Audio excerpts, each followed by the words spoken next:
ఈ దినమున మరి ఈ యొక్క సంఘంలో మీతో కలిసి ప్రభువుని కనపరచడానికి దేవుడు కృపనిచ్చాడు. మరి దైవజనుని యొక్క ఆహ్వానం మేరకు దేవునికి స్తోత్రం. మరి ప్రత్యేకంగా ఆహ్వానించినటువంటి దైవజనులకి ప్రత్యేకమైనటువంటి వందనాలు. ఈ సమయంలో మరి ఇచ్చినటువంటి సమయాన్ని దేవుని యొక్క వాక్యములో మనం గడుపుదాం. Praise the lord. మనమందరం కూడా దినముల అంతమంది ఉన్నాం. ప్రభు యొక్క సన్నిధానంలో మరి ప్రత్యేకించి మరి క్రీస్తు యొక్క జన్మదిన వేడుక సర్వలోకం అంతా జరుపుకునేటువంటి దినాల్లో మనం కూడా ఉన్నాం. మనం చూస్తున్నాం ఒక చిన్న గుర్తు. ప్రభు సన్నిధానంలో క్రిస్మస్ దినాలు సంవత్సరం మరి మంచిగా క్రిస్మస్ అని లేకపోతే నూతన సంవత్సరం అని జరుగుతూ ఉంది. ప్రభు యొక్క సన్నిధానంలో మనము మరి కొనసాగుతూ ఉన్నాం. ప్రతి సంవత్సరాన్ని బట్టి తరాలు గడిచిపోతూ ఉన్నాయి ప్రభు యొక్క సన్నిధానంలో. కానీ దేవుని సన్నిధానంలో ఉన్నటువంటి మనము మన అంతరంగాలను మార్చుకునేటువంటి స్థితిని ప్రభు అయినటువంటి దేవుడు ప్రతిసారి జ్ఞాపకం చేస్తూ ఉంటాడు అండి. జ్ఞాపకం చేస్తూ ఉంటాడు ప్రభు సన్నిధానంలో. దేవుడు తన యొక్క పరలోక రాజ్యము లేక దేవుని రాజ్యమును ఈ భూమి మీదకి తీసుకురావాలి. పరలోకముందు ఆయన చిత్తం ఎలాగో నెరవేరుతున్నదో అలాగే భూమి యందు కూడా నెరవేర్చాలని ప్రభు అయినటువంటి దేవుని యొక్క ఉద్దేశం అయ్యింది. ఆయన మన కొరకు మనవలే రక్తమాంసములు ధరించుకొని ఈ లోకమునకు వచ్చాడు. కన్యమరియా గర్భమున ప్రభు అయిన యేసుక్రీస్తు ఆయన ఏం చేస్తాడంటే ఆయన ప్రతి ఒక్కరిని వారి వారి పాపముల నుండి రక్షించేటువంటి దేవుడై ఉన్నాడు. ఎందుకంటే భూమి మీద ఉన్నటువంటి మనమందరం కూడా పాపములో ఉన్నాం.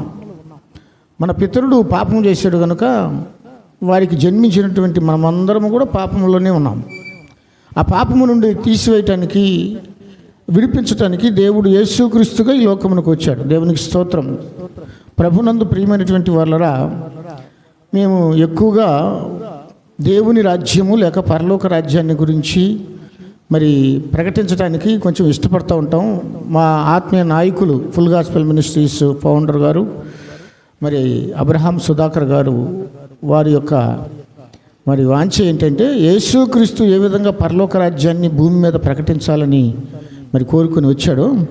అలాగే ఆ రాజ్యమును గురించినటువంటి సువార్త ప్రకటించాలని మాకు కొంత మరి సలహా ఇచ్చి నేర్పించాడు దేవునిలో. దేవుని యొక్క సన్నిధానంలో మేము కూడా అలాగున వచ్చి దేవుని పరిశుద్ధాత్మ ద్వారా పరలోక రాజ్య సంగతులను తెలుసుకుని ప్రకటించడానికి కొంచెం ఇష్టపడుతుంటాం ప్రభు యొక్క నామములో. దేవునికి స్తోత్రం. ప్రభునందు ప్రియమైనటువంటి దేవుని బిడ్డలారా, సహోదరి సహోదరులరా, దేవుని యొక్క వాక్యము చూడండి ఒకసారి.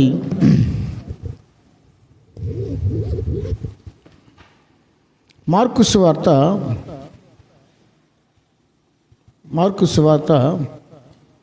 3వ అధ్యాయంలో మార్కు సువార్త ప్రైజ్ ద లార్డ్ 3వ అధ్యాయం మొదటి అధ్యాయం చూద్దాం. సో ఒకసారి మార్కు సువార్త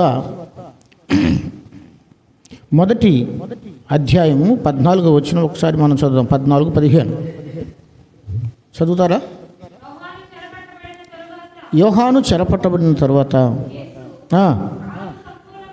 కాలము సంపూర్ణమై ఉన్నది, దేవుని రాజ్యము సమీపించి ఉన్నది, మారు మనసు పొంది సువార్త నమ్ముడని చెప్పుచు దేవుని సువార్త ప్రకటించుచు గలిలయకు వచ్చాను.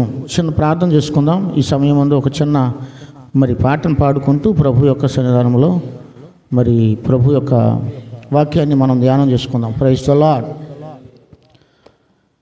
నీ సన్నిధియే మాకు తోడురాగా,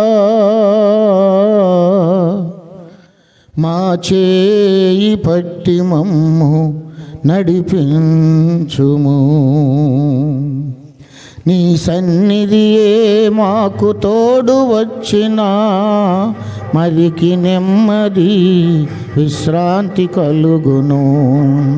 నీ సన్నిధియే మాకు తోడు రాగా, మా చేయి పట్టి మమ్ము నడిపించుము. నీ సన్నిధియే మాకు తోడు వచ్చిన మదికి నెమ్మది విశ్రాంతి కలుగును. ఆరాధింతుము, ఆనందింతుము, మహిమ చూపుము, ప్రభు కనికరించుము. ఆరాధనానందమే, ఆరాధనా ఆనందమే, ఆరాధనానందమే, ప్రభు ఆరాధనానందమే,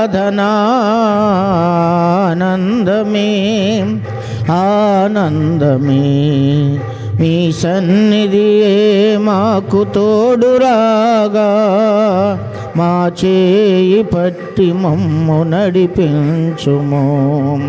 మీ సన్నిధియే మాకు తోడు వచ్చిన, మదికి నెమ్మది విశ్రాంతి కలుగును. ఐశ్వర్యము ఘనత జీవము నీవే, ఆత్మల రక్షణ కార్యం అదియు నీవే. ఐశ్వర్యము ఘనత జీవము నీవే, ఆత్మల రక్షణ కార్యం అదియు నీవే. మా ఆశ్రయ దుర్గమా, మా రక్షణ శృంగమా, మా ఆశ్రయ దుర్గమా, మా రక్షణ శృంగమా. నీ ఆత్మక్రియను మాల జరిగించుము, మీ ఆత్మక్రియను మాల జరిగించుము. ఆరాధింతుము, ఆనందింతుము, మహిమ చూపుము, ప్రభు కనికరించుము.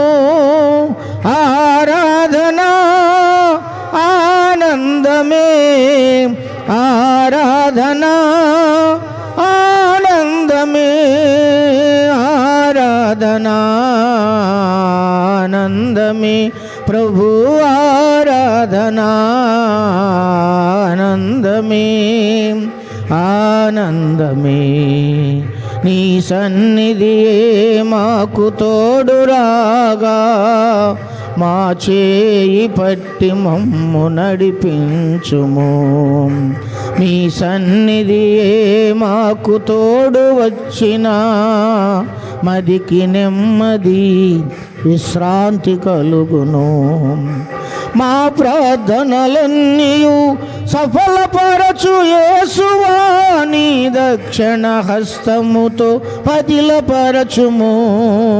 మా ప్రార్థనలన్నీయు సఫలపరచు యేసువా, నీ దక్షిణ హస్తముతో పదిలపరచుము. మా పెదవుల పలుకులు, మా హృదయ ధ్యానము, మా పెదవుల పలుకులు, మా హృదయ ధ్యానము, నీ దివ్య మహిమలో అంగీకరించుము. నీ దివ్య మహిమలో అంగీకరించుము. ఆరాధింతుము, ఆనందింతుము, మహిమ చూపుము, ప్రభు కనికరించుము. ఆరాధనానందమే, ఆరాధనా ఆనందమే, ఆరాధనా ఆనందమే, ప్రభు ఆరాధనానందమే, ఆనందమే. నీ సన్నిధియే మాకు తోడురాగా, మా చేయి పట్టి మమ్ము నడిపించుము. మీ సన్నిధియే మాకు వచ్చిన, మదికి నెమ్మది విశ్రాంతి కలుగును. పాపిని పరిశుద్ధునిగా మార్చువాడవు, శత్రువుని స్నేహితునిగా చేయుగనుడవు. పాపిని పరిశుద్ధునిగా మార్చువాడవు, శత్రువుని స్నేహితునిగా చేయుగనుడవు. కీడును మేలుగా మార్చే మహోన్నతుడవు నీవు. కీడును మేలుగా మార్చే మహోన్నతుడవు నీవు. స్వాస్థ్యమైన సంఘమును వృద్ధి చేయుము. నీ స్వాస్థ్యమైన సంఘమును వృద్ధి చేయుము. ఆరాధింతుము, ఆనందింతుము, మహిమ చూపుము, ప్రభు కనికరించుము. ఆరాధనా ఆనందమే, ఆరాధనా ఆనందమే, ఆరాధనా ఆనందమే, ప్రభు ఆరాధనా ఆనందమే, ఆనందమే. నీ సన్నిధియే మాకు తోడురాగా, మా చేయి పట్టి మమ్ము నడిపించుము. మీ సన్నిధియే మాకు తోడు వచ్చిన మదికి నెమ్మది విశ్రాంతి కలుగును.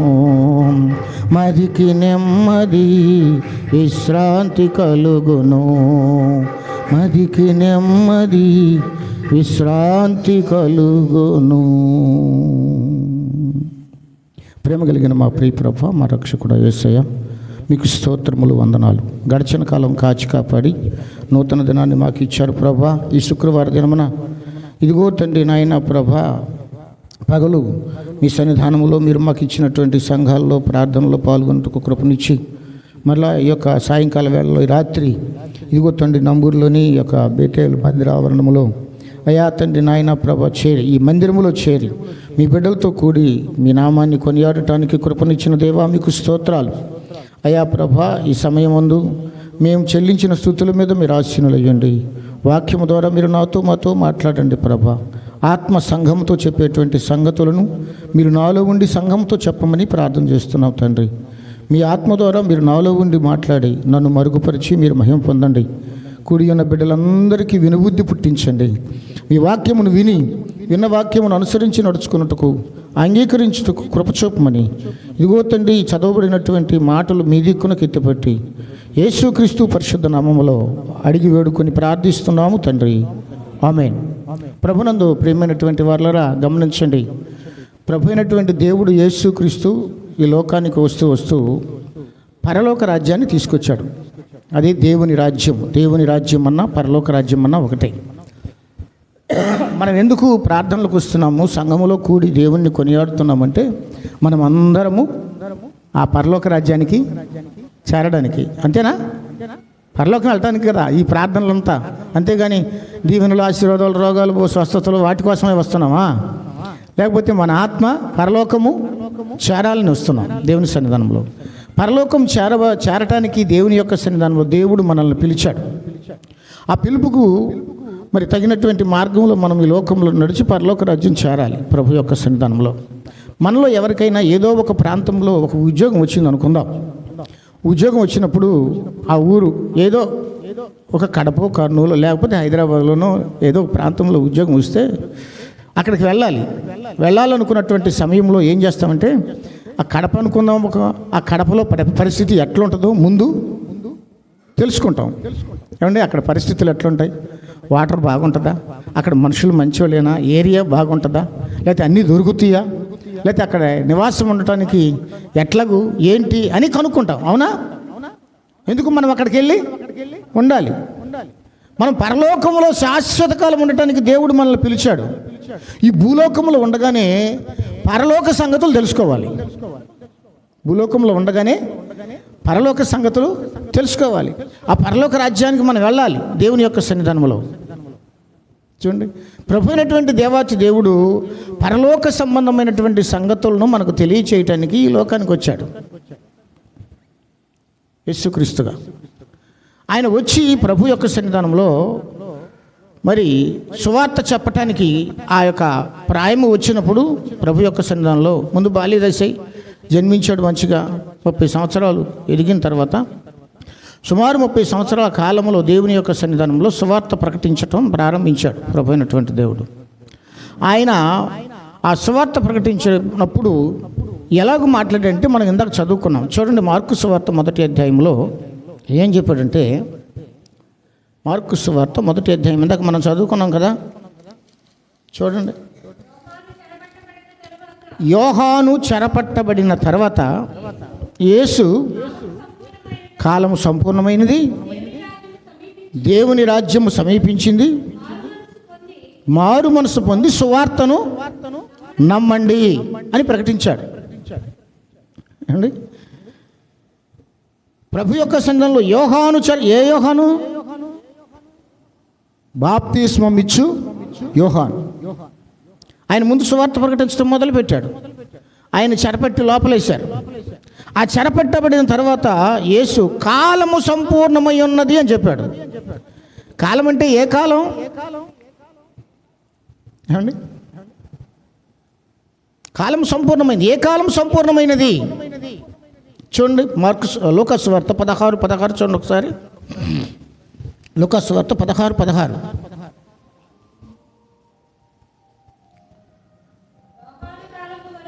యోహాను కాలం వరకు ధర్మశాస్త్రమును ప్రవక్తలను ఉండిరి. అప్పటి నుండి దేవుని రాజ్య సువార్త ప్రకటింపబడుచున్నది. Praise the lord. దేవుని రాజ్య సువార్త ప్రకటించబడక మునుపు ఏం ప్రకటించబడతా ఉంది? ప్రవక్తలు ఏం ప్రకటిస్తున్నారు ఏమండి? యోహాను కాలం వరకు ధర్మశాస్త్రం ఉన్నది, తర్వాత ప్రవక్తలు కూడా ఉన్నారు. అంతవరకు దేవుని సన్నిధానంలో ఆ కాలము సంపూర్ణము కావాలి. అందుకే ప్రభు అయినటువంటి దేవాతి దేవుడు వచ్చి ఆ సమయం వచ్చేదాకా కూడా ఎదురు చూశాడు. చూసి యోహాను చెరపట్టబడిన తర్వాత యేసుక్రీస్తు సువార్త ప్రకటించడం ప్రారంభించాడు. యోహాను కూడా ఏం ప్రకటించాడు అంటే, ఆయన కూడా ఇదే మాట చెప్పాడు, కాలము సంపూర్ణమైనది, దేవుని రాజ్యము సమీపించింది. దేవుని రాజ్యము సమీపించింది కాబట్టి మీరు రండి, సువార్తను నమ్మండి. ఎట్లా? మారు మనసు పొంది సువార్తను నమ్మాలి. మారు మనసును పొంది సువార్తను నమ్మండి చెప్పాడు. మనసు మార్చుకోకుండా సువార్తను నమ్మేమని చెప్పుకుంటే కార్యం జరగదు, మనలో క్రియలు జరగవు. కాబట్టి బాప్తిస్మం ఇచ్చు కాలము వరకు ఇక్కడ చెప్పాడు, మరలా అక్కడ కూడా చెప్పాడు. దేవుని సన్నిధానం లూకాసు వార్తలో ఏమని చెప్పాడు? ప్రభు అయినటువంటి దేవుని యొక్క సన్నిధానంలో కాలము సంపూర్ణమైనది అని చెప్పాడు. ఎంతవరకు? యోహాను కాలం వరకు. అప్పటిదాకా ఏముందంట? ధర్మశాస్త్రం ఉన్నది, ప్రవక్తలు కూడా ఉన్నారు. ఆ ప్రవక్తల ద్వారానే ధర్మశాస్త్రం మనకి ప్రకటించబడింది. మనకి కాదు, మన పితరులకి ప్రకటించబడింది దేవుని యొక్క సన్నిధానంలో. హెబ్రీయులకు రాసిన పత్రిక చూడండి. హెబ్రీయులకు రాసిన పత్రిక 1వ అధ్యాయము 1వ మాటను చూద్దాం ఒకసారి. పూర్వకాలమందు నానా సమయాలలో నానా విధములుగాను నానా సమయాలలో నానా విధములుగా ప్రవక్తల ద్వారా మన పితరులతో మాట్లాడిన దేవుడు ఈ దినముల అంతమందు కుమారుని ద్వారా మనతో మాట్లాడుతున్నాడు. కుమారుని ద్వారా. అప్పుడేమో ఎవరితో మాట్లాడాడు? మన పితరులతో. ఎవరితో మాట్లాడాడు? ప్రవక్తల ద్వారా మాట్లాడాడు. మన పితరుల ద్వారా, మన పితరులతో ఎవరి ద్వారా? ప్రవక్తల ద్వారా మాట్లాడాడు. ఇప్పుడు ఈ జన్మల అంతమందు ఎవరి ద్వారా మాట్లాడుతున్నాడు మనతోటి? కుమారుని ద్వారా మాట్లాడుతున్నాడు. కుమారుడు అంటే ఎవరు? యేసుక్రీస్తే. యేసుక్రీస్తు అంటే వాక్యము. యేసుక్రీస్తు అంటే వాక్యమే. వాక్యమే శరీరమును ధరించుకొని ఈ లోకమునకు యేసుక్రీస్తుగా వచ్చాడు. ఆ కుమారుని ద్వారా మనతో మాట్లాడుతున్నాడు, వాక్యము ద్వారా మాట్లాడుతున్నాడు. ఏమండి? పూర్వకాలం ముందు మన పితరులతో మాట్లాడారు ప్రవక్తలు. దేవుడు ప్రవక్తల ద్వారా మాట్లాడాడు. ఇప్పుడు దేవుని యొక్క సన్నిధానంలో మనతో కుమారుని ద్వారా మాట్లాడుతున్నాడు, వాక్యము ద్వారా మనతో మాట్లాడుతున్నాడు. Praise the lord. అందుకని ఇక్కడ ఏం చెప్పాడంటే, కాలము సంపూర్ణమై ఉన్నది. ఆ యొక్క ధర్మశాస్త్ర కాలము ప్రవక్తల కాలము ఏమైంది? సంపూర్ణమైపోయింది. ఆ కాలం సంపూర్ణమైపోయింది. ఎప్పటి వరకు? బాప్తిస్మిచ్చి యోహాను వరకు కాలం వరకు. అప్పటి నుండి ఏం ప్రకటించబడుతుంది?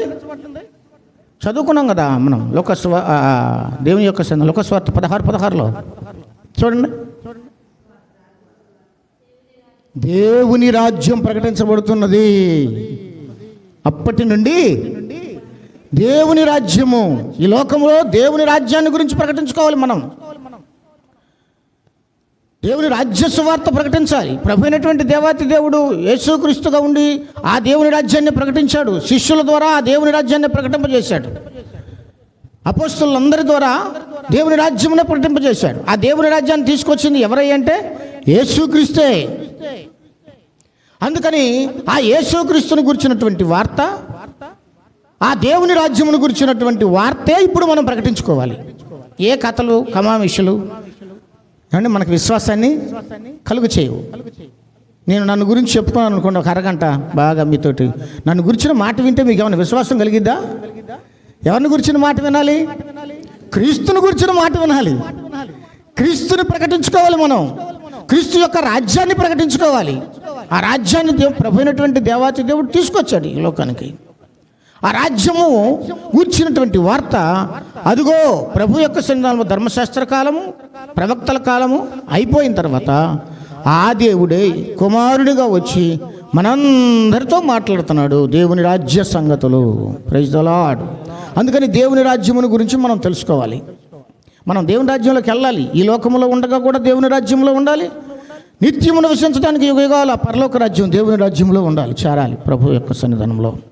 దేవునికి స్తోత్రం. ప్రభునందు ప్రియమైనటువంటి వారులారా గమనించండి, దేవుని రాజ్యము అనగా ఏంటంటే, దేవుని రాజ్యం అంటే దేవుని రాజ్యము అంటే చూడండి, రోమపత్రిక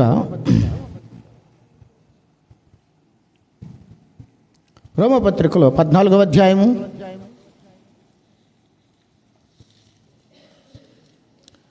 17వ వచనం చూద్దామా.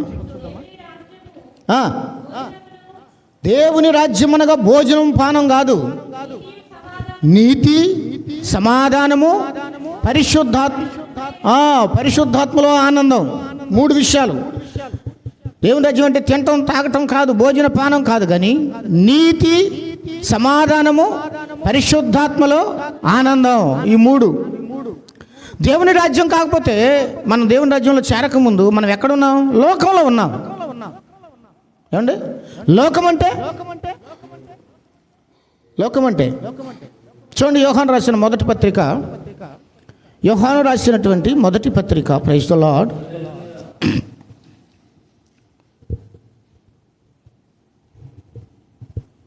16వ వచనం చూద్దాం, లేక 15 నుండి కూడా చదువుదాం. మొదటి పత్రిక 2వ అధ్యాయంలో 15 నుండి చదువుతారు ఎవరన్నా? ఈ లోకమునైనను లోకములో ఉన్న వాటినైనను ప్రేమింపకుడి. లోకమును ప్రేమించిన ఎడల తండ్రి ప్రేమ వానిలో, లోకములో ఉన్నదంతయు అనగా శరీరాశయు, నేత్రాశయు, జీవపుడంబమును తండ్రి వలన పుట్టినవి అవి లోక సంబంధమైనవే. లోకములో ఉన్నదంతా ఏంటంట? శరీరాశ, నేత్రాశ. అంటే లోకం అంటే ఈ 3: శరీరాశ, నేత్రాశ. మన పితరుడైనటువంటి ఆదామును ప్రభు అయినటువంటి దేవుడు సృజించిన తర్వాత, ఆదాములో నుండి అవ్వను చేసిన తర్వాత వారికి దేవుని యొక్క సన్నిధానంలో దేవాతి దేవుడు వారిని దేవుని రాజ్యంలో, తన రాజ్యంలో ఉంచుకున్నాడు, అధికారమునిచ్చాడు. ఈ సమస్తమును మీరే ఏలుబడి చేయండి అని ఆయన దేవుని యొక్క సన్నిధానంలో అధికారమునిచ్చాడు. దేవుని రాజ్యంలో వారు ఉన్నారు. దేవుని రాజ్యం అంటే ఇప్పుడు చెప్పుకున్నాం. ఏంటి దేవుని రాజ్యం అంటే? ఇప్పుడు చెప్పుకున్నాం కదా మనం. నీతి, సమాధానము, పరిశుద్ధాత్మలో ఆనందం. లోకం అంటే నేత్రాశ. లోకం అంటే ఆశలు, లోకాశలు. ఏమండి? లోకంలో ఉన్న వాళ్ళకి అనేకమైనటువంటి ఆశలు కలుగుతాయి, అయినా వాళ్ళు నిగ్రహించుకోలేరు, ఆశలను తొలగించుకోలేరు. మనం దేవుని రాజ్యంలోకి వచ్చాం. ఆశలను గ్రహించుకోవటానికి దేవుడు మనలో ఆత్మను ఉంచాడు కనుక ఆ ఆత్మ మనకు నిగ్రహ శక్తిని ఇస్తాడు. ప్రేమయు శక్తియు అండి నిగ్రహ శక్తిని దేవాతి దేవుడు అట్టి ఆత్మను మనకి ఇచ్చాడు. అట్టి ఆత్మ ద్వారా మనము దేవుని యొక్క రాజ్యములో నీతినే కలిగి ఉండాలి, సమాధానమే కలిగి ఉండాలి, పరిశుద్ధాత్మలోనే ఎప్పుడు ఆనందించాలి. Praise the lord. ఏమండి సరే, ప్రభు యొక్క సన్నిధానంలో దేవుడు వస్తూ దేవుని రాజ్యమును తీసుకొచ్చాడు. ఆ సంగతులు మనతో చెప్పటానికే ఆయన ఈ లోకములో ఆ రాజ్య సువార్తను ప్రకటించాడు. ఆ రాజ్య సువార్తే శిష్యులు కూడా అప్పగించాడు. దేవునికి స్తోత్రం. చూడండి, ప్రభు అయినటువంటి దేవుని సన్నిధిలో మత్తయి సువార్త 13వ అధ్యాయం మనం చూస్తే, మత్తయి సువార్త 13వ అధ్యాయం. Praise the lord. మత్తయి సువార్తలో 13వ అధ్యాయము 34వ వచనం ఒకసారి చదువుతారా?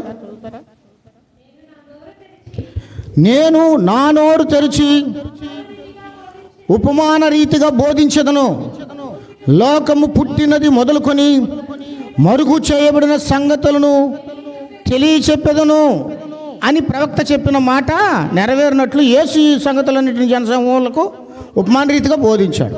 ఏం చేస్తానన్నాడు ఆయన? నోరు తెరిచి ఉపమాన రీతిగా బోధిస్తానన్నాడు. ఏమిటి అయ్యి? లోకము పుట్టినది మొదలుకొని మరుగు చేయబడిన సంగతులు. నేను ఇప్పుడే చెప్పాను, దేవుని యొక్క సన్నిధానంలో దేవుని రాజ్యములో ఉన్నారు ఆదాము అవ్వలు. మొట్టమొదటగా 130 సంవత్సరాలు ఆ దేవుని రాజ్యములో ఉన్న తర్వాత హవ్వ ద్వారా అదిగో దుష్టుడైనటువంటి ఆ సాతానుతో మాట్లాడటం జరిగింది. దేవుడు ఏదైతే చేయొద్దని చెప్పాడో దాన్ని చేయటానికి ఆమెకు మనసు కలిగింది. దుష్టునితో మాట్లాడింది ఎవరో? అవ్వ. దుష్టునితో మాట్లాడుతూ ఉండగా ఆమెలో లోకం పుట్టింది. లోకం. ఏం లోకం? లోకం అంటే ఏంటి? ఇక్కడ చెప్పాడు, లోకము పుట్టినది మొదలుకొని మరుగు చేయబడిన సంగతులు. దేవుని రాజ్య సంగతులతో ఎప్పుడు కూడా దేవాది దేవుడు వచ్చి వారితో సహవాసం చేస్తూ ఆ సంగతుల గురించి చెప్పుకునేవాళ్ళు. అయితే ఒకానొక దినమున దేవుని యొక్క సన్నిధానంలో వారు అదిగో అవ్వ దుష్టునితో మాట్లాడటానికి వెళ్ళిన సర్పం ఆకర్షించి ఆ సర్పంలో ఉన్నటువంటి దుష్టునితో మాట్లాడి. లోకం అంటే ఈ కంటికి కనబడేది కాదు. లోకం అంటే ఇప్పుడే చెప్పుకున్నాం. లోకం అంటే ఏంటిది? ఆశలు. లోకం అంటే ఆ సాతానుడు చెబుతున్నాడు, ఈ తోట చెట్లలో ఉన్నటువంటి ఏ చెట్టు ఫలానైనా దేవుడు తినొద్దన్నాడా? తినొద్దన్నాడయ్యా చెప్పింది. తింటే సస్తారన్నాడా? చెప్పాడయ్యా. మీరు చావనే సావరు చెప్పాడు సాతానుడు. ఏమండి? మీరు చావనే చావరు, మీరు కూడా తింటే ఆయన వెళ్ళి అవుతారని మిమ్మల్ని తినొద్దని చెప్పాడు. మీరు పండు తింటే ఆయన వెళ్ళే అవతారని. ఆదాము అవ్వలు ఎట్లున్నారు అసలు? దేవుడు ఎట్లా వారిని సృజించుకున్నాడు? ఆదాము అవ్వల్ని దేవుడు ఎట్లా సృజించుకున్నాడు? దేవుడు తన స్వరూపములు అంటే ఎట్లున్నారు వాళ్ళు? దేవుని వలె ఉండారా లేరా? చెప్పండి. దేవుని వలె వాళ్ళు ఉన్నారు. వీడు చెబుతాడు, ఈ యొక్క దుష్టుడు సర్పంలో ఉన్నటువంటి వాడు మీరు ఆ పండు తింటే ఆయన వలె అవుతారని తినొద్దన్నాడు. అరే మేము ఆయన వంటి వారు, ఆయనలాగా మమ్మల్ని సృష్టించుకోవడం అనలేకపోయింది ఆమె. ఏమండి? ఇద్దరు మగవాళ్ళకి తగాదు వచ్చింది. ఏదో విషయం కాడ తగాదు వచ్చి అరుచుకుంటారు, బాగా అరుచుకుంటారు. వాళ్ళిద్దరు ఎవరు? ఇద్దరు మగవాళ్ళు. ఇద్దరు మగవాళ్ళే. వాళ్ళిద్దరికి తగాదు వచ్చింది. ఇది అంటాడు అండి, నువ్వు మగవాడు అయితే నా మీదకి రారంటాడు. వాడు మగవాడేనా? వీడు మగవాడేనా? నేను మగవాడినేరా నువ్వు అన్నా కాకపోయినా. ఏమండి అనాలా? నువ్వు మగవాడు అయితే నా మీదకి రామనగా నన్ను మగవాడు అంటావు. మరి మగవాడానికి ఏమంటారండి? వాడికి ఎంత రోషం వచ్చిందో, నన్ను మగవాడు అంటావా?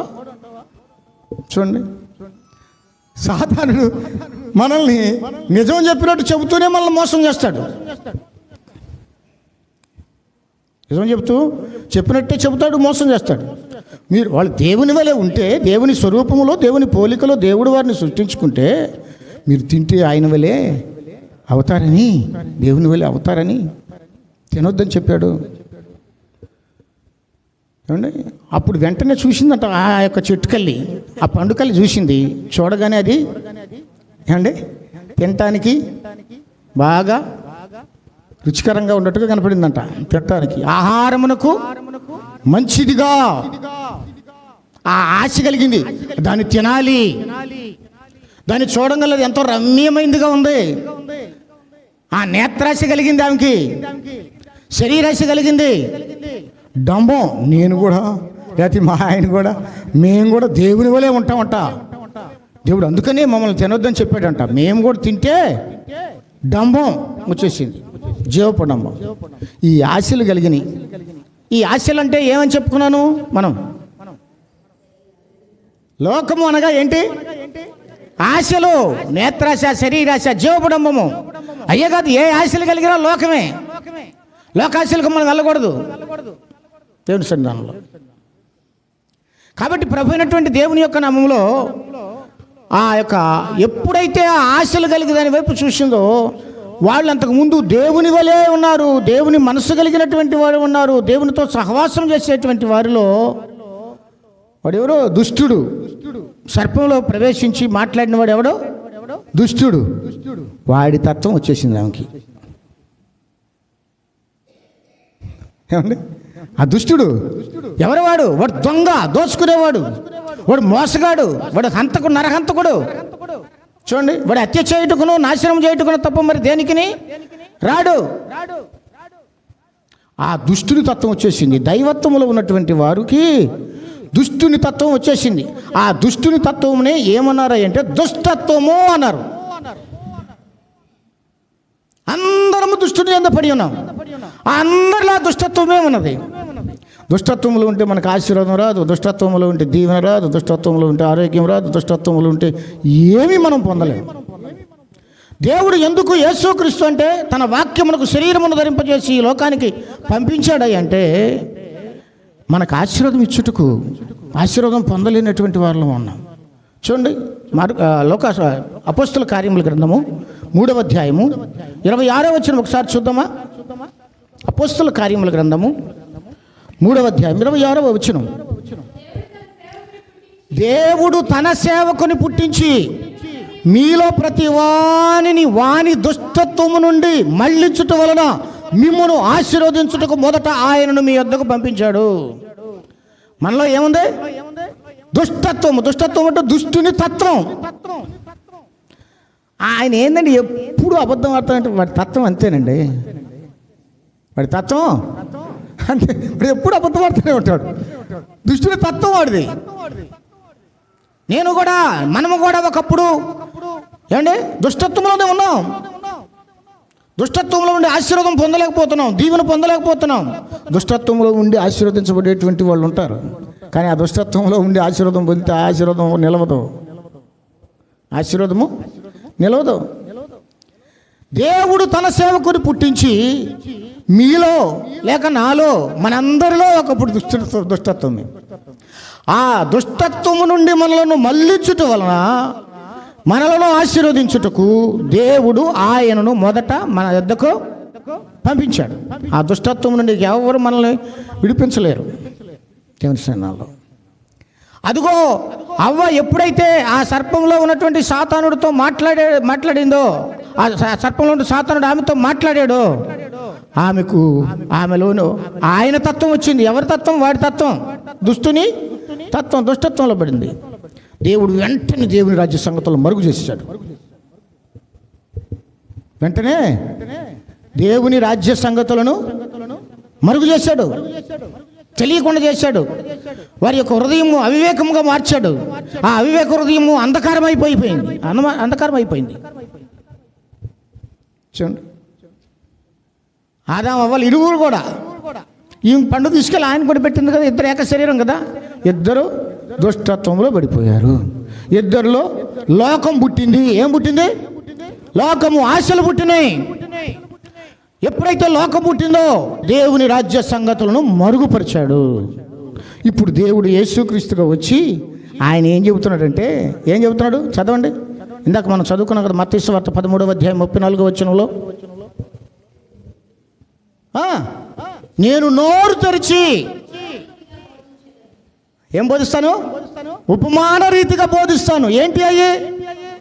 లోకము పుట్టినది మొదలుకొని మరుగు చేయబడిన సంగతులను నేను తెలియజేస్తా. అవే దేవుని రాజ్య సంగతులు. అంతకుముందు వాళ్ళు దేవుని రాజ్యంలో ఉన్నారు, దేవుని రాజ్య సంగతులు తెలుసు.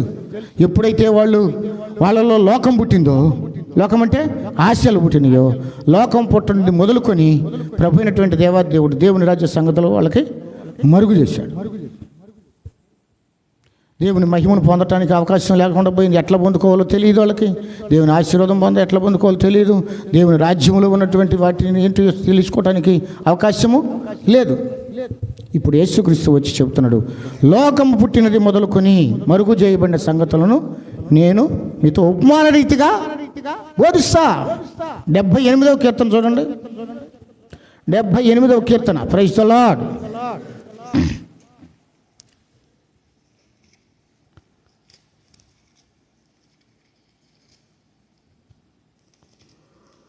Praise the lord.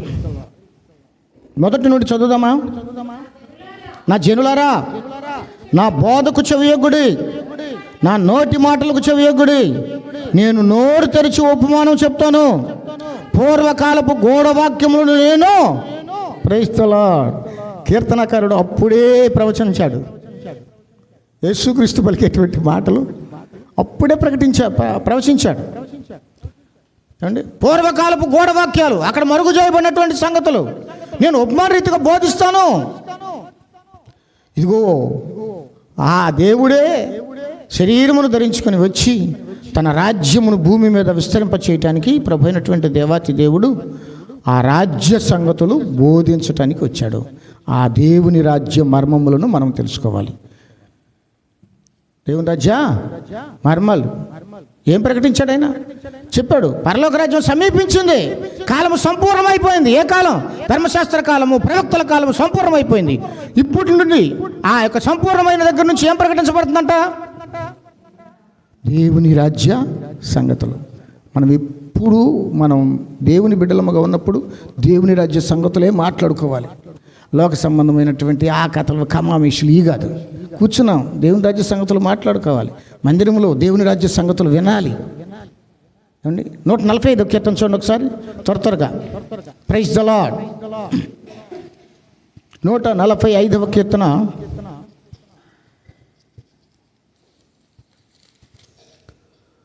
దేవునికి స్తోత్రం.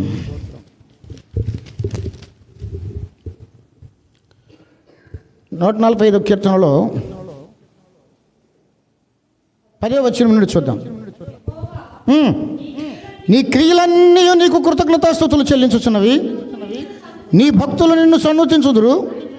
ఆయన రాజ్య మహోన్నత ప్రభావమును ఆయన బలమును నరులకు తెలియజేయుటకై నీ భక్తులు నీ రాజ్య ప్రభావమును గురించి చెప్పుకొందురు, నీ శౌర్యమును గురించి పలుకుదురు. నీ రాజ్యము శాశ్వత రాజ్యము, నీ రాజ్య పరిపాలన తరతరములు నిలుచును. ఆయన రాజ్య ప్రభావాన్ని గురించి చెప్పుకోవాలి, ఆయన మహిమను గురించి చెప్పుకోవాలి, ఆయన ఘనతను గురించి చెప్పుకోవాలి. మనం దేవుని సన్నిధానంలో ఏమండి దేవుని రాజ్య సంగతులే మనం చెప్పుకోవాలి. లోకంలో మళ్ళీ దేవుని రాజ్య సంగతులు ప్రకటిస్తున్నటువంటి వారు ఎంతమంది ఉన్నారో నాకు తెలియదు. యేసుక్రీస్తు వారు దేవుని రాజ్యమును గురించి ప్రకటించారు. బాప్తిస్మిచ్చి యోహాను దేవుని రాజ్యమును గురించి ప్రకటించాడు. అపోస్తలులు అందరూ దేవుని రాజ్యమును గురించి ప్రకటించారు. రాజ్యం అంటే ఏముంటుంది? ఏమండి రాజ్యం అంటే ఏముంటుందండి? ఏమండి నేను ఎంత పని చేసినా, ఎవరి చేత చెప్పించినా, ఏం చెప్పించినా నాకు పని కాలేదండి. ఏంటి అదిగో వాళ్ళు అడ్డపడుతున్నారండి. వాళ్ళకి అధికారం ఉంది. ఎవరికి? పార్టీ గెలిచినటువంటి వాళ్ళకి అధికారం ఉంటుంది, పవర్ ఉంటుంది. ఎందుకు? రాజ్యం వాళ్ళదే. వాళ్ళది కాబట్టి ఆ రాజ్యానిలో వాళ్ళకి ఏముంటుంది? పవర్ ఉంటుంది. ఓడిపోయినటువంటి రాజ్యంలో ఉండే వాళ్ళకి పవరు ఉండదు. వాళ్ళు పవర్ పార్టీ కదండి, వాళ్ళకి అవుతూ ఉంటాయండి పనులు.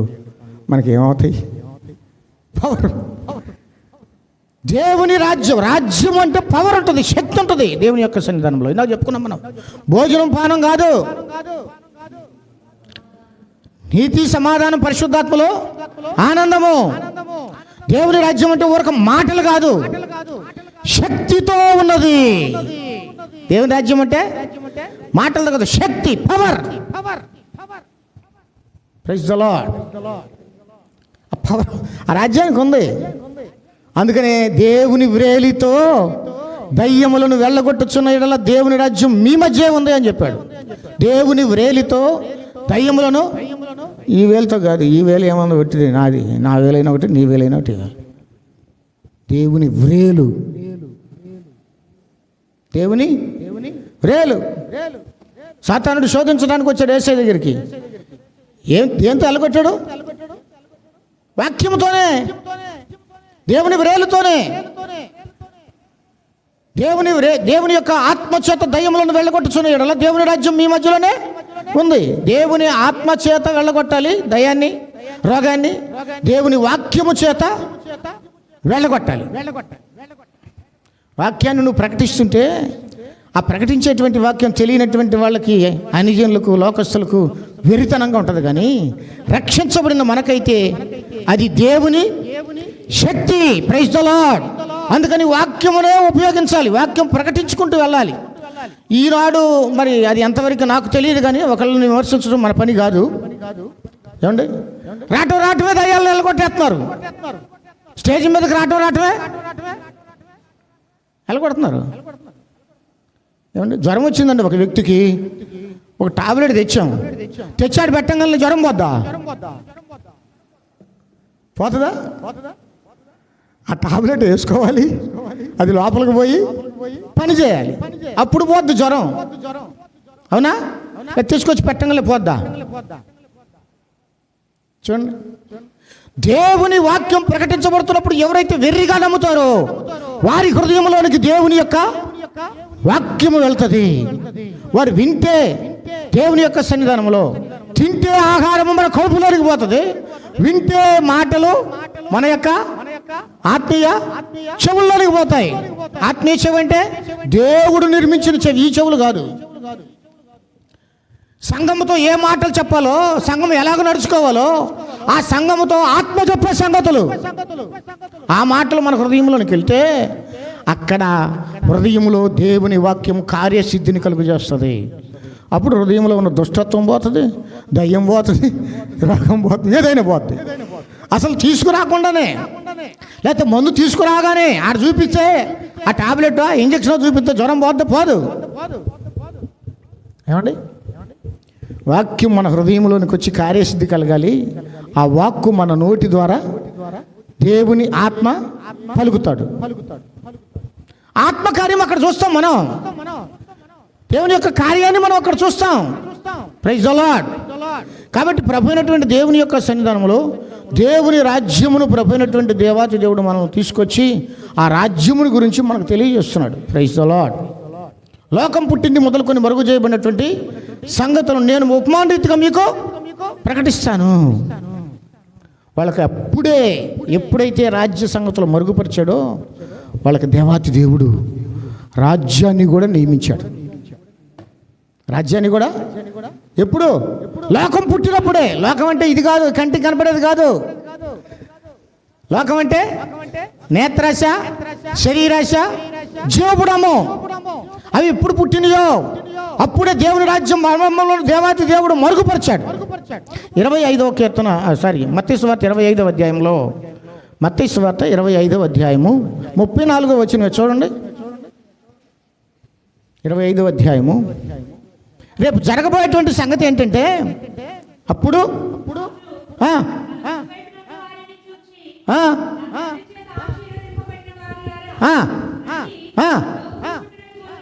ఎప్పుడు లోకము పుట్టినది మొదలుకొని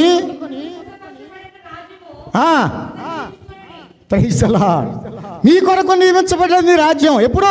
లోకం పుట్టినప్పుడే. రండి, దేవుని చేత ఆశీర్వదించబడిన వారులారా రండి, ఇదిగో ఈ యొక్క రాజ్యాన్ని స్వతంత్రించుకోండి, మీ కొరకు లోకం పుట్టినప్పుడే. ఏమండి, ఈ మాటని మనం గబక్కన అర్థం చేసుకోలేము. లోకం అంటే ఈ యొక్క కంటికి కనపడేదంతా అనుకుంటాం.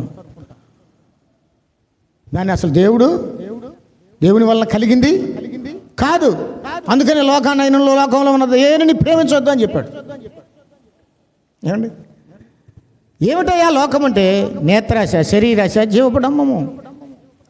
వీటిని మనలో నుంచి తీసివేయటానికి ప్రభు అయినటువంటి దేవుడు తన రాజ్య సంగతులు మనకు తెలియదు. దేవుని రాజ్యం అంటే నీతి గుర్తుండాలి మనకి.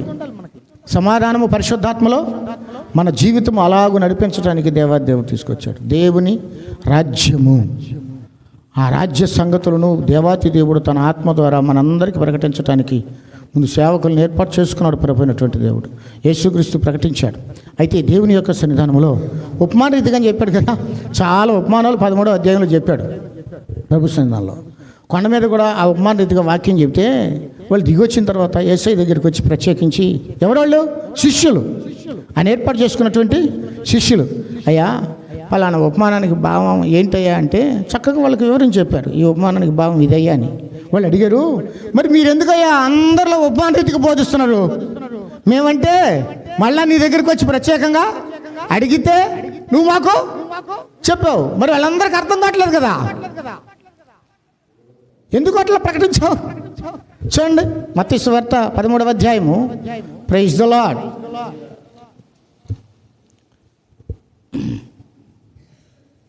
10-11 వచనాలు చూద్దాం. శిష్యులు వచ్చి, నీవు ఉపమాన రీతిగా ఎందుకు వారితో మాట్లాడుచున్నావని ఆయన అడుగగా, పరలోక రాజ్య మర్మములు ఎరుగుట మీకు మాత్రమే అనుగ్రహించబడి చెప్పాడు. మీకు అనుగ్రహించబడి ఉన్నది కానీ వారికి అనుగ్రహింపబడలేదు. ఈ రాత్రికాల సమయంలో పరలోక రాజ్య మర్మములు ఎరుగుట దేవుడు మనకు కృపనిచ్చాడు. దేవునికి స్తోత్రం. దేవుని రాజ్య మర్మములు ఎరగటానికి మనకు కృపనిచ్చాడు. ఇది ఎంత గొప్ప ధన్యతో. వాళ్ళకి అనుగ్రహించబడలా దేవుని రాజ్య మర్మములు ఎరుగుట, మీకు మాత్రమే అనుగ్రహించబడింది. శిష్యులతో చెప్పాడు దేవుని సన్నిధానంలో చక్కగా. ఏమండి? శిష్యులు దేవుని యొక్క రాజ్య మర్మములు ఎరగటానికి దేవుడు కృపనిచ్చాడు. తన ఆత్మ ద్వారా అన్నిటిని బయలుపరుస్తాడు ప్రభు అయినటువంటి దేవుడు. ఏమండి? ఒకసారి ప్రభు యొక్క సన్నిధానంలో ఒక పరిచయుడు లేక ధర్మశాస్త్రోపదేశకుడు యేసయ్య దగ్గరికి వచ్చాడు. అయ్యా నేను వెంబడిస్తాను, నువ్వు ఎటు వెళ్తే అటు నేను కూడా వస్తానయ్యా అన్నాడు. అని నాయన, నక్కలకు బొరియలు ఉండే, ఆకాశ పక్షులకు గూళ్ళు ఉండే, ఈ మనుషు కుమారుడు తలవాల్చుకోవడానికి తావు లేకపోతే నువ్వు ఆడుంటావు పోరా అన్నాడు.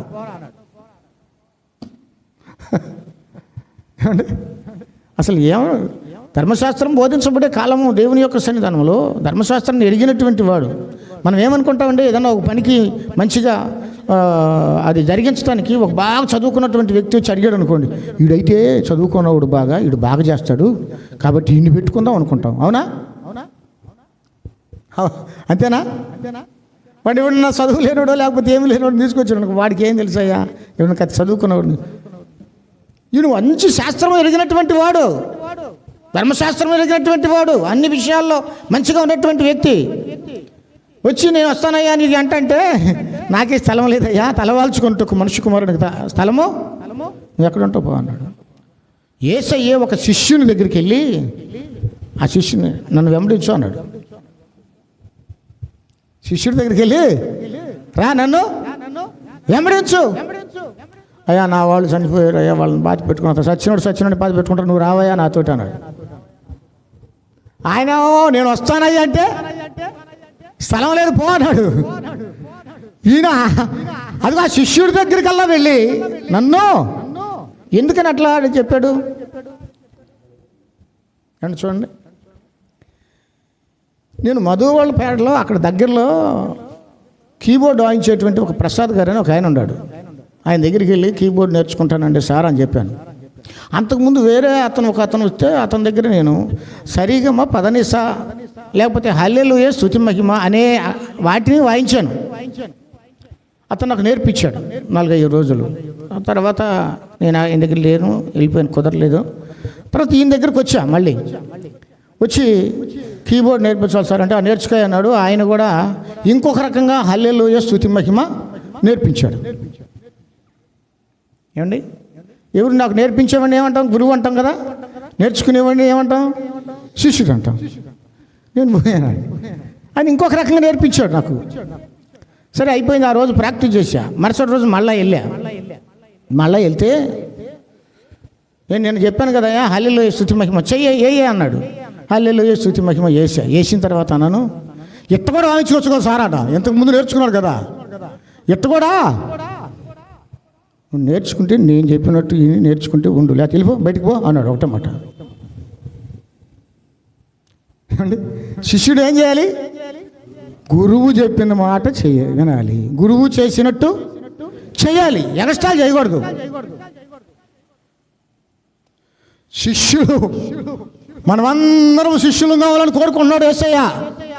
ఆయన చెప్పినట్టు మనం వినాలి, ఆయన నడిపించినట్టు నడవాలి, అంతేగాని మన సొంత ఇష్టంగా కాదు, లేకపోతే ఎవరో చెప్పినట్టు కాదు. అందుకనే శిష్యులే దేవుని రాజ్యానికి అర్హులు. ఏమండి, వాళ్ళకి ఏదైనా మాట చెప్పాడు అనుకోండి, ఇదేంది ఈయన ఎట్ట చెబుతున్నాడు, ధర్మశాస్త్రంలో ఎలాగో రాయబడి ఉంటే అంటున్నారు ఆ శాస్త్రులు, ఆ ధర్మశాస్త్ర ఉపదేశకులు, ఆ పరిచయులు ఏమంటున్నారు, ఈయనేంది ఎట్ట చెబుతున్నాడు, ధర్మశాస్త్రంలో ఎలాగో రాయబడి ఉంటే. ప్రశ్నించేవాళ్ళు దేవుని రాజ్యానికి పనికిరారు. అందుకని శిష్యులతో కూడా చెప్పాడు, మీరు సర్వలోకానికి వెళ్ళండి, సర్వ సృష్టికి సువార్తను ప్రకటించండి, సమస్త జనులను నాకు శిష్యులను చేయండి. ఏమండి, శిష్యులకే దేవుని రాజ్యము. అందుకనే శిష్యులకే ప్రత్యేకంగా తీసుకెళ్ళిపోయి అక్కడ దేవుని రాజ్య సంగతులు చెప్పేవాడు. దేవుని రాజ్య మర్మములను వారు ఎరుగుట దేవునికి ఇష్టమైనది. మనకు కూడా దేవుని రాజ్యం చిన్న మంది అయినా ఇప్పుడు ప్రస్తుతానికి, అది పెద్ద మంద కావచ్చు, ఇంకోటి కావచ్చు, కానీ చిన్న మందం భయపడకపోకు, దేవుని రాజ్య మర్మములు ఎరుగుట మీకు అనుగ్రహించబడింది అని చెప్పాడు. మనం కొద్దిమంది అనుకుంటామేమో. దేవునికి స్తోత్రం. కాబట్టి మనం శిష్యురాండ్రము కావాలి, అందరము శిష్యులమే. ప్రభు అయినటువంటి యేసుక్రీస్తు వారు ప్రత్యేకమైనటువంటి క్లాసుల్లాగా పెట్టాడు వాళ్ళకి, ప్రత్యేకమైనటువంటి క్లాసులు. దేవుని రాజ్యాన్ని గురించి చెబుతుంటే ఎవరికి అర్థం కాల, ఇదిగో ప్రత్యేకంగా వాళ్ళు వచ్చి ఉపమాన రీతిగా చెప్పమని చెప్పి అడిగినప్పుడు వారికి చెప్పాడు, వాళ్ళకి అర్థమవుతుంది. ఇంకా అనేక సంగతులు ఆ యొక్క మర్మములు తెలుసుకోవటానికి ప్రభు అయినటువంటి దేవుడు కృపనిచ్చాడు.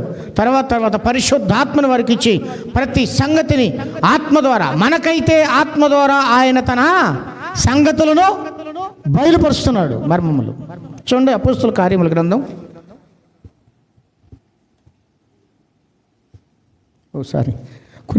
కొద్ది మాటలు చెప్పి ముగిస్తాను నేను.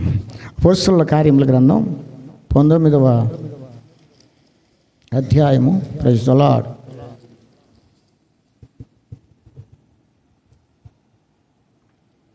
19వ అధ్యాయంలో 8వ వచనం నుండి చూద్దాం. తర్వాత అతడు సమాజ మందిరంలోనికి వెళ్ళి ప్రసంగించుచు దేవుని రాజ్యమును గూర్చి తర్కించుచు ఒప్పించుచు ధైర్యముగా మాట్లాడుచు 3 నెలలు గడిపాడు. కొందరు కఠినపరచబడిన వారై ఒప్పుకొనక జనసమూహము ఎదుట ఈ మార్గమును దూషించుచున్నందున అతడు వారిని విడిచి శిష్యులను ప్రత్యేకపరచుకొని ప్రతి దినము తురన్ను అను ఒకని పాఠశాలలో తర్కించుచూ వచ్చాను. పౌలు గారు కూడా సువార్త ప్రకటిస్తూ దేవుని రాజ్యాన్ని ప్రకటిస్తూ ఉంటే జనులు వింటల్లా తృణీకరిస్తున్నారు దేవుని రాజ్య సంగతులను. అందుకని ఆయన కూడా ఏం చేసుకున్నారంటే కొంతమంది శిష్యులను ఏర్పాటు చేసుకోవటానికి తురన్ను అనేటువంటి ఒక పాఠశాల ఏర్పాటు చేసుకొని అక్కడ వారికి దేవుని రాజ్యముని గురించి ప్రకటించాడు. దేవుని రాజ్యముల గురించి ప్రకటించాలి మనం, దేవుని సంగతులు. ఎందుకయ్యా పాత నిబంధన, మరి ధర్మశాస్త్రం ఎందుకయ్యా? ఆ ధర్మశాస్త్రంలో దేవుని బిడ్డలుగా ఉన్నటువంటి వారు ఎవరు ఎలాగ జీవిస్తే ఏ విధంగా పడిపోయారో, ఎవరు ఎలాగో జీవిస్తే వారు ఏ విధమైనటువంటి ఆశీర్వాదం పొందారో వారందరికీ అవి జరిగి ఈ దినముల అంతముందు అవి మనకు దృష్టాంతములుగా ఉండి మనకు మేలు కలగటం కోసం దేవాదేవుడు రాయించాడు.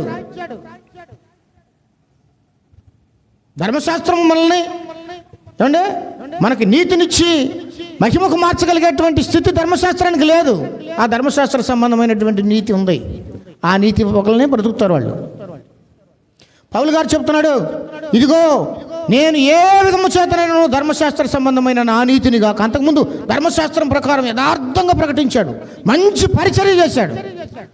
ఇప్పుడు ప్రభు అయినటువంటి దేవుని మహిమను చూసిన తర్వాత, దేవుని నామందు విశ్వాసం ఉంచిన తర్వాత, విశ్వాస మూలమైన నీతి కావాలి అని కోరుకున్నాడు. ధర్మశాస్త్ర సంబంధమైన నీతి ఏం చేయలేకపోయింది, విశ్వాస మూలమైన. ఆ ధర్మశాస్త్రము చేయలేని దానిని దేవుడే యేసుక్రీస్తుగా శరీరమును ధరించుకొని వచ్చేసాడు. ధర్మశాస్త్రము దేనిని చేయజాలకపోయినా దేవుడు దానిని చేశాడు. ధర్మశాస్త్రం ఒక వ్యక్తికి జీవాన్ని ఇవ్వలేకపోయింది. ధర్మశాస్త్రం ఒక వ్యక్తికి మహిమ పొందగలిగేటువంటి, లేకపోతే జీవం పొందగలిగేటువంటి నీతిని ఇవ్వలేకపోయింది. ఆదాము పోగొట్టుకున్నాడు దేవుని మహిమను. మహిమన్న, జీవమన్న, పరిశుద్ధతను, వెలుగన్న ఒకటే. ఆ మహిమను పోగొట్టుకున్నాడు. ఆ మహిమను పోగొట్టుకున్న తర్వాత దాన్ని పొందటానికి ఆయన వల్ల కాలేదు, ఎవరి వల్ల కావట్లా. ఎందుకంటే అందరం దుష్టత్వంలో ఉన్నాం కదా, అందరము పాపములో ఉన్నాం. అందరూ పాపం చేసి దేవుడు అనుగ్రహించే మహిమను పొందలేకపోతున్నారు. ఆ మహిమని చుట్టుకు దేవాతి దేవుడు యేసుక్రీస్తు ఈ లోకానికి వచ్చాడు. ఎందుకంటే దేవుడు ఎప్పుడో జగతికి పునాది వేయబడక మునిపే యేసుక్రీస్తునందు తన మహిమను గురించే జ్ఞానమును వెల్లడి చేయాలనుకున్నాడు. ఇక ఎవరితో అలా కాలేదు, ఎవరి వలన కాలేదు. ఎవరు చెప్పిన మాటల ద్వారా కూడా, పాత నిబంధన ప్రవక్తలు చెప్పినటువంటి మాటల ద్వారా ఎవరికి విశ్వాసం కలగలేదు. ఇందాక చెప్పుకున్నాం మనం మొట్టమొదటే, పూర్వకాలమందు నానా సమయాలలో నానా విధములుగా మన పితరులతో ప్రవక్తలతో మాట్లాడాడు దేవుడు. ఇప్పుడు మరి చాలామంది ప్రవక్తలను చెప్పుకొని వచ్చేటువంటి వాళ్ళు ఉన్నారు, వాళ్ళ సంగతి నాకు తెలియదు. తన కుమారుని ద్వారా మాట్లాడుతున్నాడు. ఏం మాట్లాడుతున్నాడు? దేవుని రాజ్యమును గురించిన సంగతులు. Praise the lord. ఆ పౌలు గారు చెబుతున్నాడు, ఏ ధర్మశాస్త్ర సంబంధమైన ఆ నీతి అట్లాంటిది కాకుండా ఇప్పుడు ఏ విధము చేతనైనను విశ్వాస మూలమైన, చూడండి పిలుపులకు రాసిన పత్రిక. Praise the lord. నేను ఇవ్వబడినటువంటి సమయం అయిపోయింది, ముగిచేస్తాను. కొంచెం దేవుని స్తోత్రం. Praise the lord. పిలుపులకు రాసినటువంటి పత్రిక 3వ అధ్యాయంలో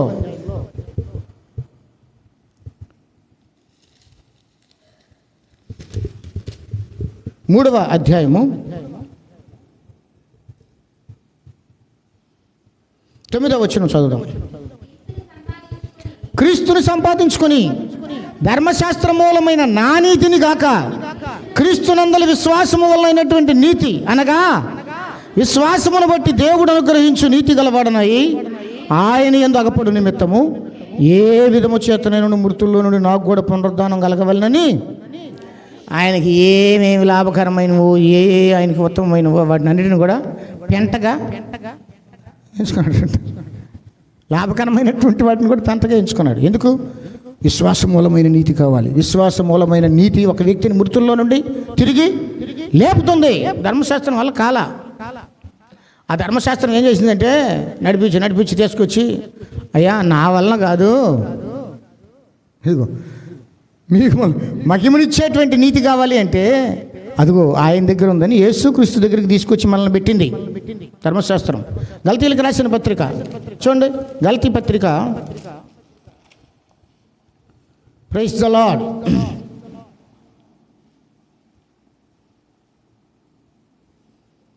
3వ అధ్యాయంలో, గల్తీ పత్రిక 3వ అధ్యాయము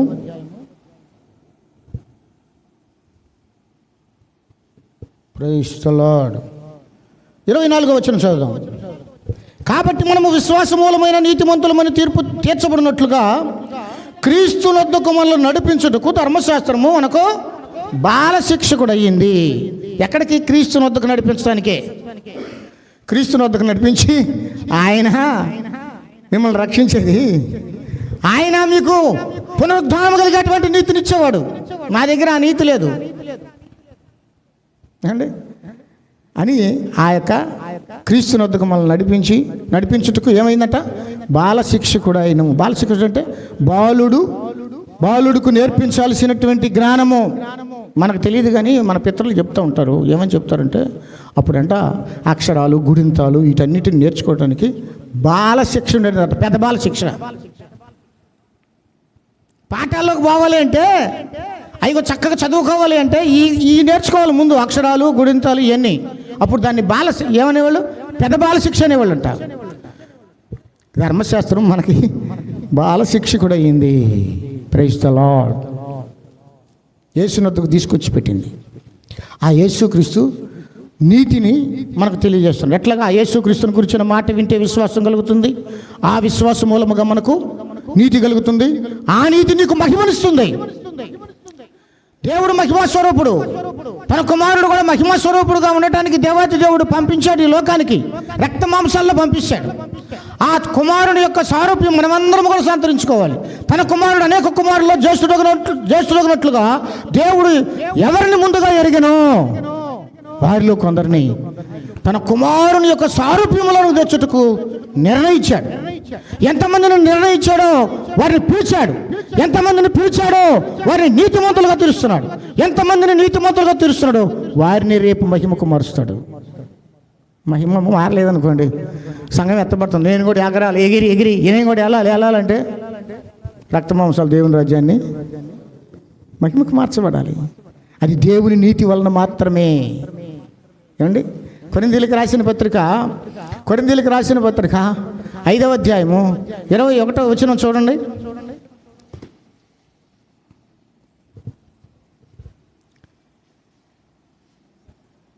ఏలయనగా మనము ఆయన యందు దేవుని నీతి యగునట్లు పాపం ఎరుగని ఆయనను మన కొరకు పాపముగా చేశారు. ఎందుకు? మనము దేవుని నీతి కావాలి. మనము దేవుని నీతి చాలా రకాలు ఉంది. ధర్మశాస్త్ర సంబంధమైన నీతి ఉంది, దుర్నీతి ఉంది, స్వనీతి ఉంది, చాలా ఉన్నాయి. మనం కావాల్సింది ఏ నీతి? దేవుని నీతి. దేవుని నీతి ఎంతవరకు ఉంటుందో తెలుసా? మన నీతి అయితే మురిగొట్టలని తెల్ల సొక్క వేసుకుని ఇచ్చారండి పాష్ గారు, నేను ఇక్కడే ఉండాల్సి వచ్చింది అనుకోండి, బట్టలు మర్చుకోకుండా రేపు సాయంత్రం కల్లా మురికి అవుతుంది. ఇది ఏమండి, మురికి గుడ్డ లాంటిది మన నీతి. దేవుని నీతి యుగాంతం వరకు నిలిచింది. దేవుని నీతి దానియేలు దానికి యుగాంతం వరకు నిలిచే నీతి అని పేరు పెట్టాడు. పౌలు గారు దానికి జీవప్రదమైన నీతి అని పెట్టాడు.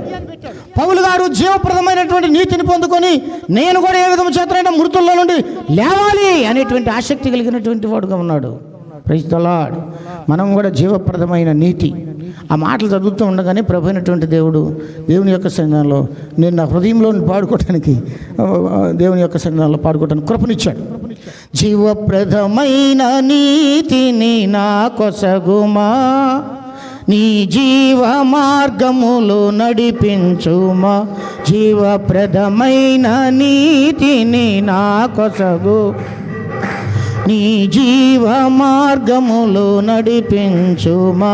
యేసయ్యా యేసయ్యా యేసయ్యా యేసయ్యా, జీవపుడంబములో పడనీకుమా నన్ను, జీవపుడంబములో పడనీకుమా.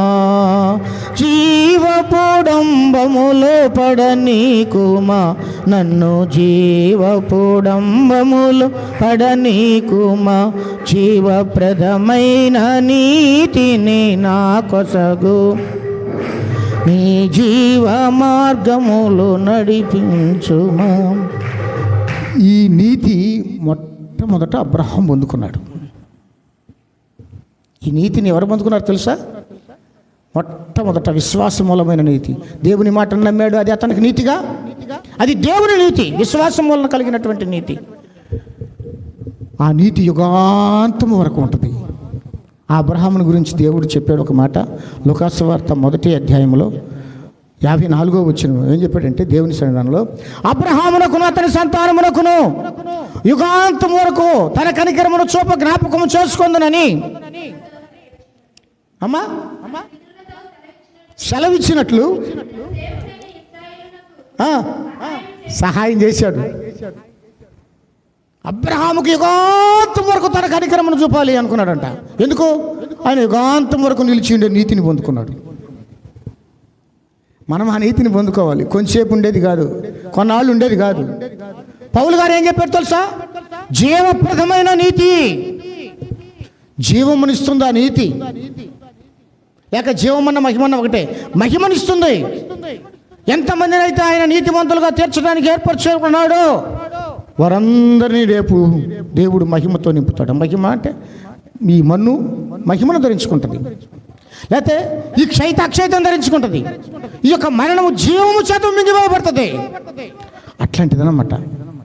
అది అబ్రహాముకి ఇచ్చిన తర్వాత దేవుని సన్నిధిలో 430 సంవత్సరాలు అట్లా కొనసాగించి 430 సంవత్సరాల తర్వాత ధర్మశాస్త్రం ఇచ్చాడు దేవుడు. ధర్మశాస్త్రం అంటే ఏంటో తెలుసా? ప్రభు యొక్క సన్నిధానంలో ధర్మశాస్త్రము ప్రాక్టికల్లా జరిగి ఒక పాఠం చెబుతూ ఒక మాస్టర్ గారు ఏం చేస్తాడంటే థియరీ మొదలు పెడతాడు, మధ్యలో ప్రాక్టికల్ చెబుతాడు, బొమ్మ గీసి బాగా అర్థమయ్యేటట్టు చెప్తాడు. ఆ తర్వాత మరలా థియరీలోకే వస్తాడు. విశ్వాసమును స్టార్ట్ చేశాడు అబ్రహాముతో దేవుడు. 430 సంవత్సరాలు కొనసాగించిన తర్వాత ప్రభు అయినటువంటి దేవాతి దేవుడు ఇదిగో ధర్మశాస్త్రం ఇచ్చాడు. ధర్మశాస్త్ర కాలము బాప్తిస్మం ఇచ్చి యోహాను వరకు ఉంది. అక్కడ నుండి మరలా ఆ ధర్మశాస్త్రం ఆగిపోయింది. ధర్మశాస్త్రము ప్రవక్తలు లేరు. అక్కడి నుంచి దేవుని రాజ్యం ప్రకటించబడతా ఉంది. అక్కడి నుంచి మరలా 430 సంవత్సరాలు దేవుని వాక్యం లేదు, ఆరాధన లేదు, చీకటి కాలం వచ్చింది. మరలా దేవుని యొక్క సన్నిధానంలో ఆ విశ్వాస సంతానం ఎవరై అంటే యేసుక్రీస్తు వారు. ఆ సంతానం వచ్చిన దగ్గర నుంచి మరలా విశ్వాసం ప్రారంభమైంది. ఆ విశ్వాస వాక్యమే దేవుని వాక్యం. చెప్పాడు దేవుని వాక్యం ఏముంటుందంటే అది నా యొద్ద నా హృదయంలో ఇదిగో నా నోట ఉన్నదే, అది మేము ప్రకటించే విశ్వాస వాక్యము. దానికి ఏం పేరు పెట్టారంటే ప్రమాణ వాక్యము అని పేరు పెట్టాడు.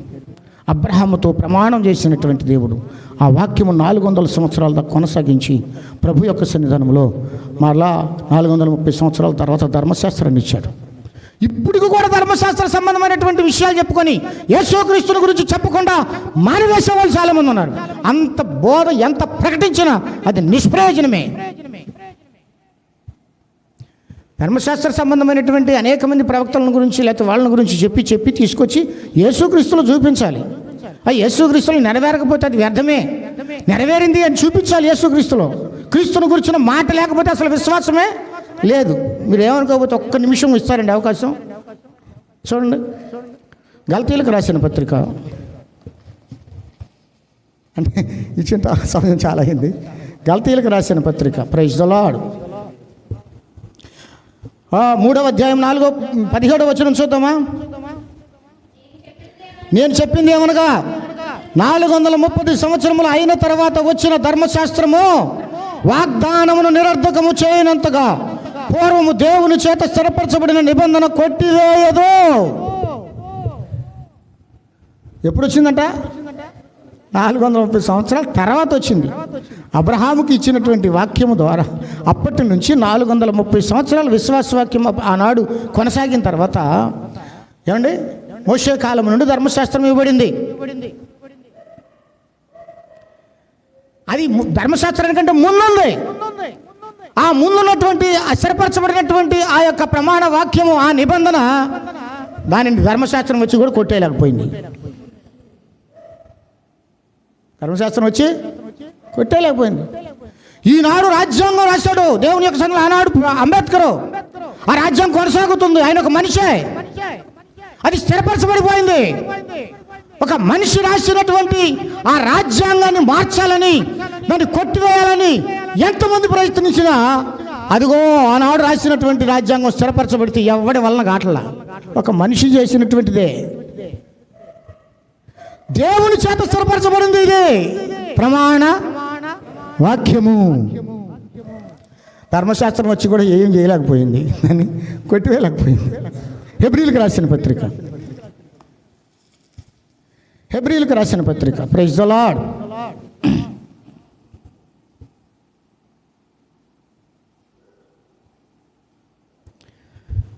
7వ అధ్యాయము 27 నుండి చూద్దాం. ధర్మశాస్త్రము బలహీనత గల మనుషులను యాజకులుగా నియమించును కానీ ధర్మశాస్త్రము తర్వాత వచ్చింది. ఇందాక చెప్పాను నేను, ధర్మశాస్త్రానికి ముందు 430 సంవత్సరాలు, ధర్మశాస్త్రం తర్వాత 400 చీకటి కాలం అంటారు దాన్ని. ధర్మశాస్త్రం అయిపోయిన తర్వాత వచ్చినటువంటి 400 సంవత్సరాలు. 430 సంవత్సరాలకు యేసుక్రీస్తు వారు పుట్టారు. విశ్వాసము వెల్లడైంది. ఆ ప్రమాణ వాక్యం మరలా వచ్చింది. అదిగో చెబుతున్నాడు అక్కడ, ఆ ధర్మశాస్త్రం బలహీనత గల మనుషులను యాజకులుగా నియమించను కానీ ధర్మశాస్త్రమునకు తర్వాత వచ్చిన ప్రమాణపూర్వకమైన వాక్యము. ఈ ప్రమాణపూర్వకమైనటువంటి వాక్యమును గురించి మనం తెలుసుకోవాలి. దేవుని రాజ్య మర్మములు ఎరుగుట మనకు అనుగ్రహించబడుతుంది. Praise the lord. ఈ మర్మములు తెలుసుకోలేకపోతే దేవుని యొక్క సన్నిధానంలో మనం దేవుని మహిమను పొందలేం, పరలోక రాజ్యం చేరలేం. ఏమండి, ఈ సంగతులను దేవుని రాజ్యముల గురించి అనేక మంది ప్రవక్తలు చెప్పడానికి ప్రయత్నం చేశారు. యెషయా దాన్ని ఆపోయా అన్నాడు. యెషయా చెప్పబోయాడు, దాన్ని ఆపు. ఆ ప్రమాణ వాక్యాన్ని గురించి చెబుతుంటే దానియేలు వచ్చి అదిగో ఆ రాజుల కాలంలో దేవుని రాజ్యాన్ని గురించి చెప్పబోతున్నాడు. ఆ రాజుల కాలంలో అని దానియేలు ముద్రించుదాని అన్నాడు. ప్రమాణ వాక్యానికి ఒక కాలం ఉంది, దేవుని రాజ్యానికి ఒక కాలం ఉంది. ఆ కాలము సంపూర్ణమైన తర్వాత దేవుని రాజ్యము సమీపించింది, మీరు సువార్తని నమ్మండి చెప్పాడు. యెషయా గ్రంథం 8వ అధ్యాయము. యెషయా గ్రంథం 8వ అధ్యాయం. చాలా చాలా టైం తీసుకున్నాను నేను, సారీ. యెషయా గ్రంథము 8వ అధ్యాయము.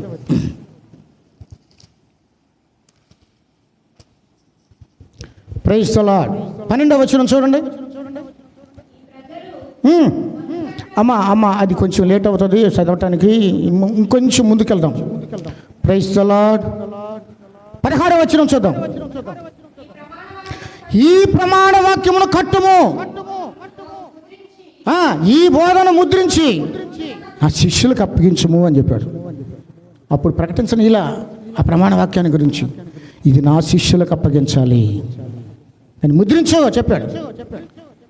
అదే అపోస్తుల బోధ.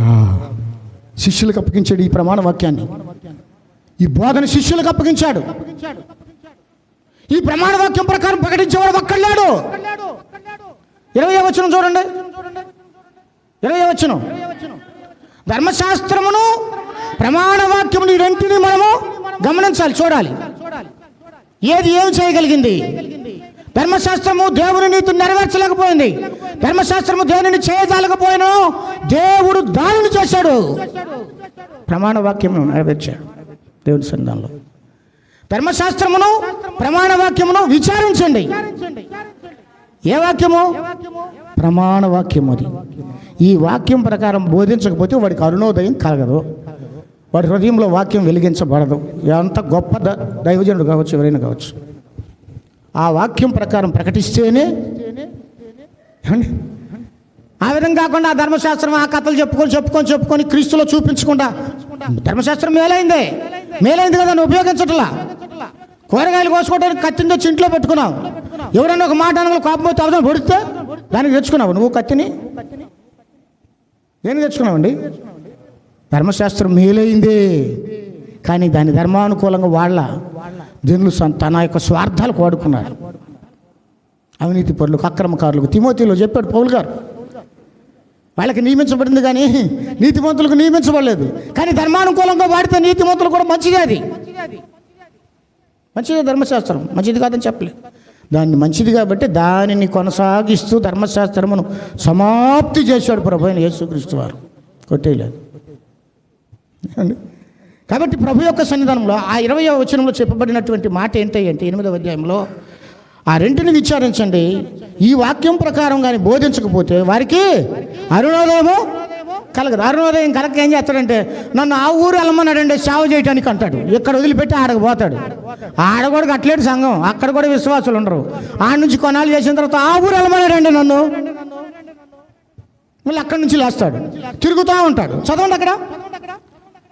వాళ్ళు 21వ వచనంలో అట్టివారు ఇబ్బంది పడుచు ఆకలి కొని దేశ సంచారం చేయదురు. ఆకలి కొనసు వారు కోపడి తమ రాజు పేరును దేవుని పేరును శాపాలు పలుకుతారు. మీరు కానీ కానుకలు ఇకపోతే శాపం అవుతుంది మీ మీదకే అంటాడు. మీరు కానీ ఇదిగో ఇది చేయకపోతే శాపం అవుతుంది మీ మీదకే అంటాడు. ఒక ఆయన షాట్లో పోసిరంట, వేసి వచ్చిన కానుకలు చిల్లర బలరంత ఈ షాట పెట్టి ఎట్టి వీటితోటే సేవకుడు బతికేది.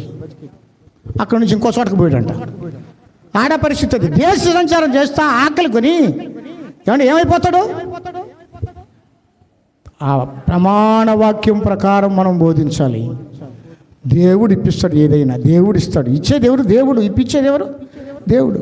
ప్రమాణ వాక్యం ప్రభు సన్నిధానంలో దేవుని రాజ్యానికి అపోస్తలులకు అప్పగించబడినటువంటి సంఘక్షేమాభివృద్ధి కొరకు ప్రభు అయినటువంటి దేవుడు 5 మినిస్ట్రీ ఇచ్చాడు. వాటిలో మొట్టమొదటిది అపోస్తలుల బోధ. అదే నా శిష్యులకు అప్పగించాలి చెప్పాడు. ఈ ప్రమాణ వాక్యాన్ని ముద్రించు, నా శిష్యులకు అప్పగించాలి. ఇప్పుడే దాన్ని చెప్పాకన్నాడు, ఇచ్చాడు దేవుని సన్నిధానంలో. ఆ ప్రమాణ వాక్యము ద్వారా మనం పరిపూర్ణమవుతాం, సంపూర్ణ సిద్ధిని పొందుతాం.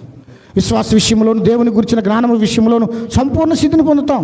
మనం ఏకత్వం పొంది క్రీస్తునకు సమానమైనటువంటి సంపూర్ణతను సంతరించుకుంటుంది. అందుకే ప్రభు అయినటువంటి దేవుడు 5 రకాలైనటువంటి పరిచర్యలను ఏర్పాటు చేశాడు సంఘ క్షేమాభివృద్ధి కొరకు.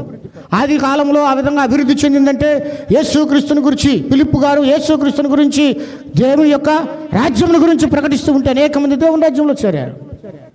ఆనాడు వాక్యమును ప్రకటిస్తూ ప్రార్థన యందు వాక్యం యందు ఎడతగా కొన్నప్పుడు అనేక మంది అదిగో దేవుని యొక్క సన్నిధానంలో దేవుని రాజ్యంలో ప్రవేశించారు. సంఘ అభివృద్ధి ఆ విధంగా అయింది ప్రభు సన్నిధానంలో. కాబట్టి సంఘ క్షేమం మనకు కావాలి అంటే ఈ వాక్యమును మనం గైకొనాలి. ప్రమాణ వాక్యమును, అపోస్తలుల బోధ, అది సహవాసము, రొట్టె విరుచుట, ప్రార్థన, ఈ పరిచర్యలను ప్రభు అయినటువంటి దేవాదేవుడు మనకి ఇచ్చాడు. మంచిగా ఉపదేశకులకు ఇచ్చాడు, కాపరులకు ఇచ్చాడు, అపోస్తలులకు ఇచ్చాడు. ఆ అపోస్తలుల బోధే ఇది ప్రమాణ వాక్యం. ఈ వాక్యం ప్రకారం మనం నడుద్దాం. మరి ప్రభు అయినటువంటి దేవుని సన్నిధానంలో దైవజనులు క్షమించాలి, కొంచెం సేపు తీసుకున్నాను. ప్రభు యొక్క నామంలో మనమందరం కూడా దేవుని రాజ్య సంగతులు చెప్పుకోవాలి. ఎక్కడ కూర్చున్నా దేవుని రాజ్యం, ఆయన మహత్యం, ఆయన యొక్క మహోన్నత ప్రభావము, దాని గురించి ప్రకటించుకొని దేవుని రాజ్యాన్ని తెలుసుకుందాం. మనం అందరం పరలోక రాజ్యం చేరదాం. దేవుడి అట్టి కృప మనకు అనుగ్రహించి నడిపించును గాక. ఆమేన్. అందరం